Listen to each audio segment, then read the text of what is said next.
విధి అనగానే స్వచ్ఛంద సేవకులకి, ఎవరైతే సమాజ సేవలో ఉంటారో, అలాగే మానవత్వంతో ఉండి సేవలు అందిస్తూ ఉంటారు, వాళ్ళందరికీ గుర్తొచ్చేది world red cross day. Red cross అనగానే గుర్తుకొచ్చేది ఏంటంటే ఆపదలో ఉన్నవారిని, కష్టాల్లో ఉన్నవారిని మానవతా దృక్పథంలో ఆదుకోవడం. నిజం మరి. భూకంపాలు వచ్చినా, తుఫాన్లు వచ్చినా, సునామీలు వచ్చినా, ఏ జరిగిన ఒక విపత్తు ఫస్ట్ అక్కడ ఉండేది రెడ్ క్రాస్. అలాగే రెడ్ క్రాస్ వాలంటీర్స్ అంటే, రెడ్ క్రాస్ అనేది అంటే మానవతా దృక్పథంతో సేవలు అందించడం. ఆ సేవల్లో ఏ విధంగానూ ఒక రిటర్న్, మళ్ళీ మనతో సేవలు చేస్తాం కదా, మనకేమొస్తుంది ఇంట్లో లాభం అనే భావం ఎక్కడ ఉంది? నిస్వార్థమైన సేవ. అందుకని మానవత్వానికి ప్రతిరూపం రెడ్ క్రాస్. ఎలా అసలు ఈ ఉద్యమం ప్రారంభమైంది అని అనుకున్నట్లయితే 1859లో సోల్ఫెరినో అనే యుద్ధం జరిగింది. ఆ సోల్ఫెరినో చోట యుద్ధం జరిగింది. ఆ యుద్ధం జరిగినప్పుడు అనేక మంది సైనికులు గాయపడ్డారు. వాళ్ళు ఇటువాళ్ళ అటువాళ్ళ తెలియదు, కానీ రక్తం ఓడుతూ, గాయాలైపోతూ, ఎవరు ఏ రకమైన సహాయం అందించే స్థితిలో లేని పరిస్థితి వాళ్ళది. నిస్సహాయ స్థితిలో సైనికులు ఉన్నారు. వేలాది మంది. ఆహాకారాలు చూసినప్పుడు జూనాట్ ఆయన ఏం చేశాడంటే, అక్కడ వెళ్ళాడు, వెళ్ళి చూసినారు. హెన్రీ జూనాట్ ఒక బిజినెస్ మ్యాన్కి ఏదో బిజినెస్ పోవచ్చు కదా, కానీ అలాగ బాధపడుతున్న వాళ్ళు చూసిన తర్వాత అతనిలో మానవత్వం మేలుకుంది. ఎవరు వీళ్ళు ఆదుకునేది? యుద్ధం చేశారు, వందలాది మంది, వేలాది మంది గాయాలైపోయాయి. ఇటువాళ్ళకైంది, అటువాళ్ళకైంది, మనకు అనవసరం. ఆయన అనుకున్నాడు, వాళ్ళు ఈ పక్షం వాళ్ళ ఆ పక్షం వాళ్ళ నాకు అనవసరం. అక్కడ బాధపడుతున్న వ్యక్తి, ఒక మనిషి మరొక మనిషిని ఆదుకోవాలి. వాడు ఎవరైనా అంతే. మనిషి ఆయనలో ఆరోగ్య భావం కలిగింది. భావం కలిగి హెన్రీ జూనాట్ ఏం చేశాడంటే, ఒక్కడంత చేయలేదు కదా హెన్రీ జూనాట్, ఆ పక్కనే ఉన్న విలేజెస్, గ్రామాల గ్రామాల్లో ఉన్న గ్రామస్తులను చేరదీసి, రండిరా, వాళ్ళందరూ ఎంతో బాధపడి గాయాలైపోయి, చెమట ఉడిచి, రక్తం కాడుతూ, ఏ రకం వైద్య సహాయం లేకుండా నిస్సహాయులుగా పడి ఆక్రందన చేస్తున్నారు, ఆదుకొని రండి, తోటి మనిషిని ఆదుకుందాం అని తీసుకెళ్ళాడు. అదండి రెడ్ క్రాస్కి మొట్టమొదటి పెరిగినట్టు పునాది. ఆ తర్వాత ఇలాగే ఎన్నో సందర్భాలు చూస్తున్నాం. ఇవాళ యుద్ధం అయింది, యుద్ధంలో గాయాలపడి సైనికులు ఉన్నారు, వీళ్ళున్నారు. తుఫాన్లు వస్తున్నాయి, భూకంపాలు వస్తున్నాయి, సునామీలు వస్తున్నాయి, అగ్ని ప్రమాదాలు జరుగుతున్నాయి, ఎన్నో జరుగుతుంటే వాటిని ఆదుకోవడం మనుషులు కాదు. అంచేత రెడ్ క్రాస్ అనేటువంటి సంస్థని స్థాపించి ఈ మానవతా దృక్పథంతో చేసేటువంటి ఆ సేవల్ని ప్రపంచమంతా చేయాలి. ఈ దేశం ఆ దేశం, ఈ మతం ఆ మతం, ఈ కులం ఆ కులం, ఈ రంగు ఆ రంగు ఏమీ లేదు. మనిషి మరో మనిషిని ఆదుకోవడం, వాడు ఎవరైనా ఒకటి బాధల్లో ఉన్నాడు ఆదుకోవడం. ఆ ఆదుకోవడానికి ఏంటి? తనలో ఉన్న మానవత్వాన్ని చాటుకోవాలి. మానవత్వంతో ఎటువంటి లాభాపేక్ష లేకుండా చేయాలి. ఆర్గనైజేషన్గా ఇది ఒక ఉద్యమంగా, మహోద్యమంగా కొద్ది సంవత్సరాలు రూపొందిందండి. మన ప్రపంచంలో 194 దేశాలు ఉన్నాయి. 194 దేశాల్లో అన్ని మొత్తం దేశాలన్నింటిలో కూడా అధికారితంగా రెడ్ క్రాస్ని ఒక సేవా సంస్థగా గుర్తించారు. గెజిట్లో ఇంటర్నేషనల్ ఆర్గనైజేషన్, హ్యుమానిటేరియన్ ఆర్గనైజేషన్గా మొత్తం ఆ రంగా ప్రపంచంలో ఉన్న దేశాలన్నీ చివరి మన భారతదేశంలో. అక్కడ ఏం చేశారు? మన భారతదేశం అనుకోండి, కాన్స్టిట్యూషన్ ప్రకారం యాక్సెప్ట్ అయిపోయింది. ఈ సేవలన్నీ గవర్నమెంట్ రికగ్నైజ్ చేసింది. ఈ సేవలు చేసే మనుషులు గవర్నమెంట్ రికగ్నైజ్ చేసింది. ప్రెసిడెంట్ ఆఫ్ ఇండియా మన భారతదేశానికి రెడ్ క్రాస్కి ప్రెసిడెంట్. అలాగే governor of the state red క్రాస్కి ప్రెసిడెంట్. జిల్లాకి జిల్లా కలెక్టర్స్ ప్రెసిడెంట్. దాని దగ్గరగా చైర్మన్లు ఉంటారు, ఎగ్జిక్యూటివ్ అన్నమాట. ఈ ప్రెసిడెంట్లు హెడ్స్, దర్ హెడ్స్. ఆ రంగా మానవతా సేవలు ఏం చేయాలి. ఈ సంవత్సరం వరల్డ్ రెడ్ క్రాస్ సందర్భంలో ఒక థీమ్ ఇచ్చారండి, యునైటెడ్ ఇన్ హ్యుమానిటీ. మానవత్వ కార్యక్రమాల్లో అందరూ ఐక్యంగా పాల్గొనండి, ఐక్యంగా పాల్గొనండి. మానవతా కార్యక్రమాల్లో అందరూ ఐక్యంగా పాల్గొవాలి. అంటే మీకు మానవతా కార్యక్రమం అంటే వాడు ఏ దేశవాడు, ఏ మతం వాడు అని కాదు. ఇప్పుడు ఎలా అంటే సింపుల్గా అర్థం చెప్తాను. పాకిస్తాన్కి ఇండియాకి మధ్య వారు చెనుకున్నాం. వారు వస్తే రెండు పక్కల చాలామంది గాయపడతారు యుద్ధంలో. రెడ్ క్రాస్ వాలంటీరు అక్కడ వెళ్ళినప్పుడు వెంటనే జరుగుతుంది. రెడ్ క్రాస్ వాలంటీర్ ఎప్పుడైనా సరే అది గుర్తించండి, మానవత్వంతో నిరంతరం అతను స్పందిస్తూనే ఉంటాడు. ఆ రెడ్ క్రాస్ వాలంటీర్ ముందు వెళ్ళినప్పుడు అక్కడ వీడు భారతీయుడా పాకిస్తాన్ వాడా, పాకిస్తాన్ వెలిసే చచ్చుదామని అనేసేసి అనుకోడు.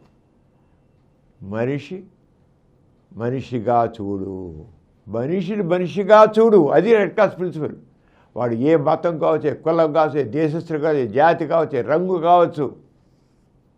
అందుకనే ఈ సంవత్సరం ఇచ్చిన థీమ్లో ఆ మానవత్వంతో ఐక్యంగా పనిచేద్దాం, ఐక్యంగా పనిచేద్దాం. యునైటెడ్ ఇన్ హ్యుమానిటీ మానవతా కార్యక్రమంలో కలిసి చేయాలని వచ్చింది. ఈ రంగా ఎంతో మార్పు తీసుకుని రావడం జరిగింది. మరి ఈ రోజున మన సైన్స్ అనుకోండి ఎంతో అడ్వాన్స్ అయిపోయింది. సైన్స్ ఎంత అడ్వాన్స్ అయిపోయిందంటే ఇంత అంత కాదు. ఆ సైన్స్ అడ్వాన్స్మెంట్ ఏంటైపోయింది? వచ్చేసిన డిజిటల్ యుగం, రోబోట్స్ వచ్చేసాయి, ఏఐ ఇంకా అన్నీ రూల్ చేస్తుంది, కంప్యూటర్లు వచ్చేసాయి. ఒక రకంగా చెప్పాలంటే మన నాగరికత ఎంతో అడ్వాన్స్ అయిపోయింది. మనిషి ఏమి రాయవసంలా, కంప్యూటర్ చేసి కొట్టేసి అయిపోతుంది. మనిషి పని చేసేలా ఓ రోబో గురించి పని చేసి పెడుతుంది. కానీ ఒక్కడు గుర్తించండి, బాధతో కన్నీళ్లు కారుస్తున్న వ్యక్తిని ఈ కంప్యూటర్లు కానీ ఈ రోబోలు కానీ ఇంకోటి కానీ ఆదుకోలేవు. ఎవరు ఆదుకుంటారు? మానవత్వంతో స్పందించే మనిషే ఇంకో మనిషి యొక్క కన్నీళ్లు తొడగలడు, అతని హృదయాన్ని ఆకట్టుకోగలడు. అంచేత సేవ అనేది మన జీవితంలో ఒక భాగం అవ్వాలి, అంతేగాని ఏదో ఇదిగా కాదు. అంతేకాకుండా ఈ సేవా కార్యక్రమంలో మనకు ముఖ్యంగా రకరకాలుగా ఉన్నవి ఏంటంటే చిన్నవి కావచ్చు. ప్రతిసారి యుద్ధాలు ఉండాలని కాదు, ప్రతిసారి భూకంపాలు రావాలని లేదు, ప్రతి చోట అగ్నిపర్వతాలు పేలాలని లేదు. అలా వస్తేనే సేవలు అయితే కాదు. రెడ్ క్రాస్ అనేది మామూలు సమయంలో, శాంతి సమయంలో కూడా రకరకాల కార్యక్రమాలు చేపడుతుంది. ఎందరో ఎన్నో అవకాశాలు లేకుండా ఉంటారు, అవకాశం కలిగిస్తుంది. చేయొచ్చు, రకరకాలుగా అవకాశాలు కలిగిస్తాయి. ఎన్నో రకాలుగా deprived of so many privileges, అవకాశం లేని మనుషులు ఉంటున్నారు, వాళ్ళందరూ చేయాలి. అంచేత ఎవరో రావాలి ఏదో చెయ్యాలని చూడడం red cross volunteer. Red cross వేలో పనిచేసేవాడు ఎవరు, రెడ్ క్రాస్ ఒక తత్వాన్ని అర్థం చేసుకున్నాడు ఎవడు, ఎవరో రావాలి ఎవరు చేయగలదు, నేను చేస్తాను, నేను అందిస్తాను సాయం, నేను అని అనిపించి ఇంకా తక్కిన వాళ్ళని కూడగొట్టుకుని వెళ్తాడు రెడ్ క్రాస్. అది అంచేత ఆకలితో ఉన్న వారికి అన్నం పెడతాడు, దాంట్లో మార్గం చూపిస్తాడు. ప్రమాదంలో గాయపడిన వాళ్ళకి వాళ్ళని వెంటనే వాళ్ళని ఆదుకుంటాడు, ఫస్ట్ ఎయిడ్ చేస్తాడు, ఆసుపత్రి తీసుకెళ్తాడు, దాంట్లో మానవత్వాన్ని చాటుకుంటాడు. అలాగే అన్నిట్లో కూడా ఆ మనిషి బాధితుని ఆడుకోవడం. అంతేకాకుండా మనం చేసేస్తే చాలా ఉన్నాయి. రెడ్ క్రాస్ అనగానే అందరు గుర్తుకొచ్చే మొట్టమొదటి ఏంటి, రక్తదానం. 18 సంవత్సరాలు పైబడ్డవాళ్ళు, 50 కేజీల పైన ఉన్నవాళ్ళు,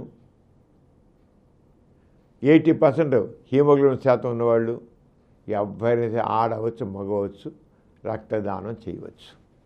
ఎవరైనా చేయవచ్చు, ఆరోగ్యం ఉండాలి. రక్తదాన అర్హులై ఉంటే చాలు రక్తదానం చేయొచ్చు.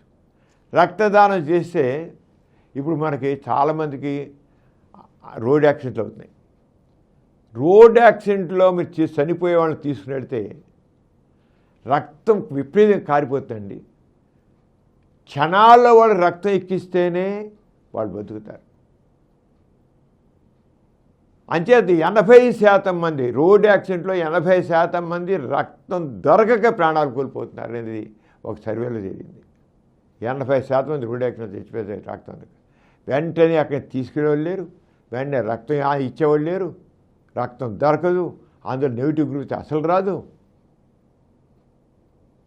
ఏ వ్యక్తి అయినా రక్తం చేసింది, ఆయన రక్తం చేసి ఎవడు నిరసిపోడు, ఎవ్వడు నిరసిపోడు. మన శరీరంలో 5 లీటర్ల రక్తం ఉంటుంది, ఇచ్చేది 320 cc, 325 ml.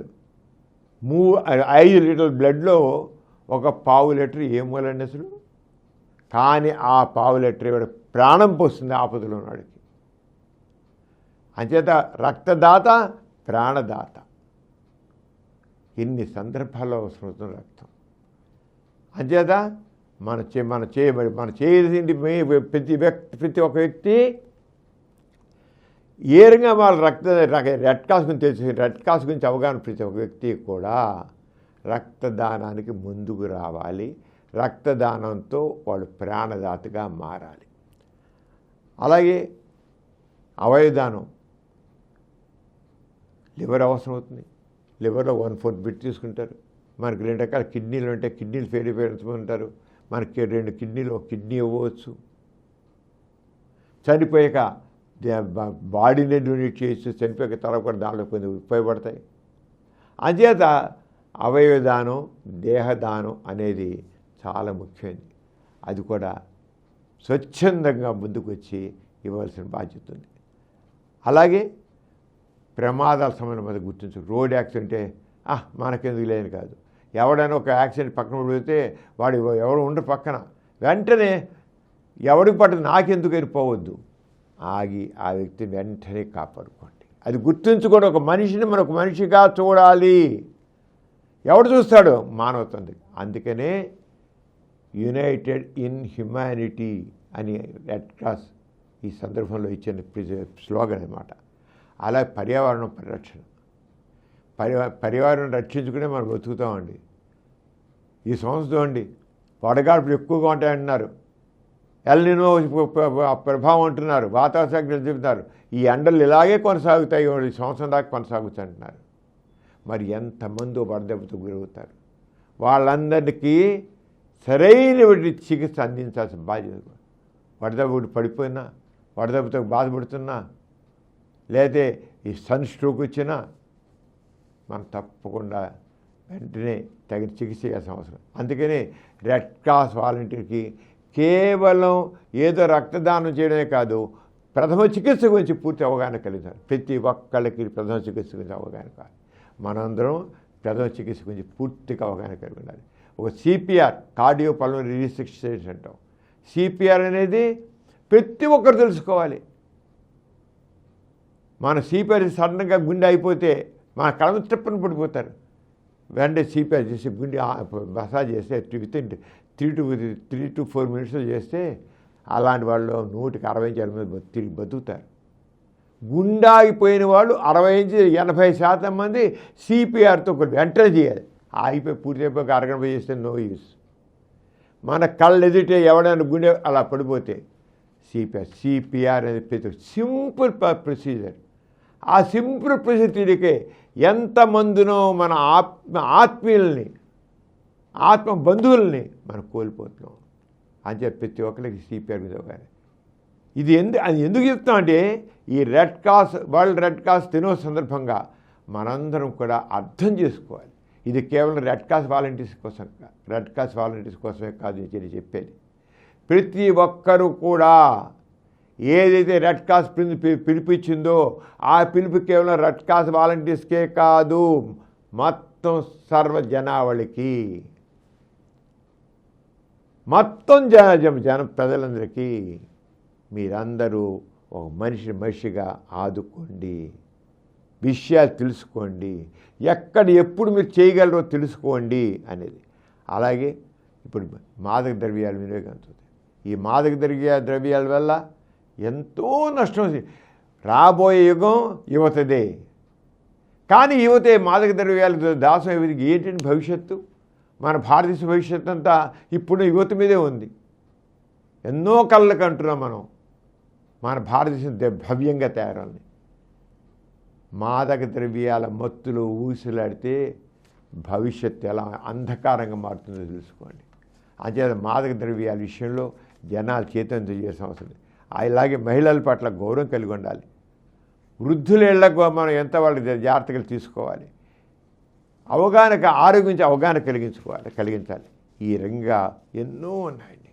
ఒక్క చిన్న సహాయం కావచ్చు, ఆ చిన్న సహాయం కూడా జీవితాన్ని కాపాడుతుంది. ఒక చిన్న సహాయం కూడా కానీ జీవితాన్ని కాపాడుతుంది. అంచేత మనం తెలుసుకుని ఇప్పుడు వస్తున్న మన దాంట్లో రకరకాల ప్రపంచంలో రకరకాల మార్పులు వస్తున్నాయి. ఈ మార్పులన్నీ అర్థం చేసుకోవాలి, దాని ప్రకారం మనం చేయాలి అని చెప్పి మనం వీటన్ని ఈ ఛాలెంజ్ని ఎదుర్కొంటూ వెళ్ళాలి. అంటే మనకు కావాల్సింది దేశం కాదు, మానవత్వం ముఖ్యం. మనిషికి ద్వేషం ఉంటే మాత్రం ఆ మనిషి కాలేడు. మనిషి కానీ రాక్షసుడు అవుతాడు. మనిషిగా ఉండాలంటే మానవత్వంతో ఉండాలి. రెడ్ క్రాస్ ముఖ్యంగా ప్రిన్సిపల్స్ ఏంటంటే మొదటి ప్రిన్సిపల్ హ్యుమానిటీ, మానవత్వం. రెండోది నిష్పాక్షికత. మూడోది తటస్థత. అలాగే రెడ్ క్రాస్లో చాలా ప్రిన్సిపల్స్ ఇండిపెండెన్స్, స్వాతంత్ర్యం, స్వచ్ఛంద సేవ, ఐక్యత, విశ్వమానవతా భావం రంగా ఉన్నాయి. ఈ కేవలం రెడ్ క్రాస్ కోసం కాదు సూత్రాలు, మొత్తం మానవాళికి. గుర్తుంచుకోండి, రెడ్ క్రాస్ గురించి చెబుతామంటే కేవలం రెడ్ క్రాస్ వాలంటీర్స్లో ఉంటారు వాళ్ళకనే కాదు, మొత్తం మానవాళ్ళంతా కూడా దీని రకంగా ఉండాలని చెప్పడం కోసం ఇదంతా. అది ఇది చేత చదువులో డిగ్రీలు సంపాదించవచ్చు, ఎన్ని డిగ్రీలు సంపాదించవచ్చు. కానీ అతడు ఆ డిగ్రీలతో కాకుండా అతని విషయం దాంట్లో మనసు లేదనుకున్నా, ఆ డిగ్రీలు ఉన్నవాడికి మానవత్వం లేదనుకున్నాం. అది డిగ్రీలు ఎందుకండి? డిగ్రీలు దేనికి? మానవత్వం లేని విద్య ప్రమాదకరం, నైతికత లేని విజ్ఞానం వినాశకరం, కరుణ లేని శక్తి అణచివేతగా మారుతుంది. అందుకే యుద్ధాలు వస్తున్నాయి, ఇన్ని ఘర్షణలు వస్తున్నాయి. ఇవన్నీ కాదు మనకు అసలు. ఒక మనిషి గొప్పతనం అతను సంపాదించిన ధనంతో కాదు, అతడు తాకిన జీవితాలు బట్టి ఉంటుంది. ఎంతమంది జీవితాలని అతను దయార్ద్ర హృదయంతో తాకి అతను ఆదుకున్నాడు ఉంటే. కానీ కోట్లు సంపాదించడం కోటీశ్వరుడు కావచ్చు, అతని జీవితం గొప్ప కాదు, అతని గొప్పవాడు కాదు. ఎంతమందిని దయార్ద్ర హృదయంతో అతను టచ్ చేశాడు, అతను ఆదుకున్నాడు. అది గుర్తించాలి. ఏ మనిషి సరే చేతులు చిల్లి కానీ లేకపోవచ్చు, దయార్ద్ర హృదయం ఉంటే ఎంతమందికే సహాయపడతాడు. అంచేత ఆరంగా చేయాలి. ఎక్కడైనా బాధ కనిపిస్తే వెంటనే సహాయం చేయాలి, కానీ ఎవడో చేస్తాడులే అని తప్పించిపోతాడు. మనిషి కాడు. మనిషిని మనిషిగా చూడండి, మనిషిని మనిషిగా చూడడం నేర్చుకోవాలి. అంచేత చివరిగా నేను చెప్పేదంటే మానవత్వాన్ని కాపాడదాం, బాధితులతో అండగా నిలబడదాం, స్వచ్ఛందంగా రక్తదానం చేద్దాం, శాంతి ప్రేమ సహనాన్ని పెంపొందిద్దాం, సమాజ సేవలో ముందుందాం. అంచేత మానవత్వమే గొప్ప మతం గుర్తించాలి. ఈ మతం కాదు. మతం కావాలంటే మతం ఏ మతం? అది మానవత్వమే గొప్ప మతం. కరుణే గొప్ప భాష, కరుణే గొప్ప భాష, సేవయే గొప్ప పూజ. అంతేగాని ఊరికే దేవుని దగ్గర కూర్చొని భజన చేసి కూర్చుని పూజ, అది పూజ కాదండి. అది పూజ కాదు. సేవయే గొప్ప పూజ. మళ్ళీ వినండి, మానవత్వమే గొప్ప మతం, కరుణే గొప్ప భాష, సేవయే గొప్ప పూజ. మనం అందరం నిజమైన అర్థంతో మానవంతో ఐక్యంగా కృషి చేద్దాం, అందరినీ ఆదుకుందాం, మనలోని మానవతను చాటుకుందాం, మనలోని కరుణని అందరికీ పంచుదాం. మరి వరల్డ్ రెడ్ క్రాస్ డే సందర్భంలో humanity United in humanity, United in humanity అనే స్లోగన్ని, దాంట్లో అసలైన అర్థాన్ని తెలుసుకుని మనందరం ముందుకు సాగుదాం. మరి అందరికీ సెలవు. నమస్తే.